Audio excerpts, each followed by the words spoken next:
ஆன்மீக சந்திப்பில் நாம் இதுவரை மேஷ ராசியிலிருந்து தனுசு ராசி வரை இருக்கிற அனைத்து நட்சத்திரத்திற்கும் அந்த நட்சத்திரத்தில் பிறந்த மக்களுக்கு மிகவும் கவனத்துடன் இருக்க வேண்டிய தசாபுக்தி காலம் என்ன என்பதை வீடியோவாக நம்ம போட்டிருக்கோம்.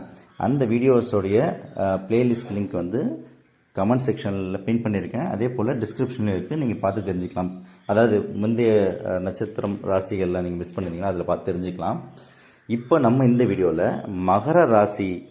மகர ராசியில் பிறந்த நட்சத்திரம், அந்த என்னென்ன நட்சத்திரம் இருக்கோ அந்த நட்சத்திரத்தில் பிறந்தவங்க கவனமோடு இருக்க வேண்டிய தசாபுக்தி காலம் எது அப்படின்றது தான் நம்ம இந்த வீடியோவில் பார்க்க போகிறோம். வாங்க நம்ம இப்போ வீடியோக்குள்ளே போகலாம். அதுக்கு முன்னாடி நம்ம சேனலை யாராவது சப்ஸ்கிரைப் பண்ணால் சப்ஸ்கிரைப் பண்ணிக்கோங்க. இப்போது மகர ராசிக்குள்ளே போகலாம். மகர ராசியில் மொத்தம் 3 நட்சத்திரம் இருக்குது. 1 உத்திராடம், 2 திருவோணம், 3 அவிட்டம். சரிங்களா? இப்போது முதல் நட்சத்திரம் என்னது? உத்திராடம். இந்த உத்திராட நட்சத்திரத்திற்கு குரு கர்மா இருக்குது.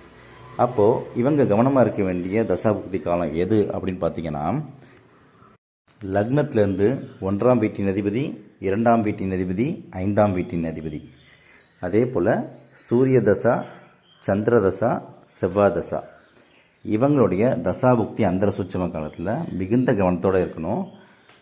அதே போல் திருவோண நட்சத்திரக்காரங்க எந்த தசாபுக்தி காலத்தில் ரொம்ப கவனத்தோடு இருக்கணும் அப்படின்னு பார்த்தீங்கன்னா, லக்னத்திலேருந்து 3ஆம் வீட்டின் அதிபதியோட தசாபுக்தி காலத்தில் மட்டும் இருந்தால் போதும். குரு கர்மா இருக்கவங்களுக்கு தான் அதிக நாட்கள் கஷ்டகாலம் இருக்கும். இவங்களுக்கு திருவோணம் நட்சத்திரம், அதாவது சுக்கிர கர்மாவை சார்ந்தவங்களுக்கு ஒரே ஒரு தசாபுக்தி தான், அது லக்னத்திலேருந்து 3ஆம் வீட்டின் அதிபதியோட தசாபுக்தி காலம். இந்த தசாபுக்தி காலத்தை மட்டும் அவங்க கடந்துட்டாங்கன்னா வாழ்க்கையில் அவங்களுக்கு துன்பமே கிடையாது. சரிங்களா? அடுத்தது பார்த்திங்கன்னா அவிட்ட நட்சத்திரம். அவிட்ட நட்சத்திரம் யாருடைய கர்மா அப்படின்னு பார்த்தீங்கன்னா சனியோட கர்மா.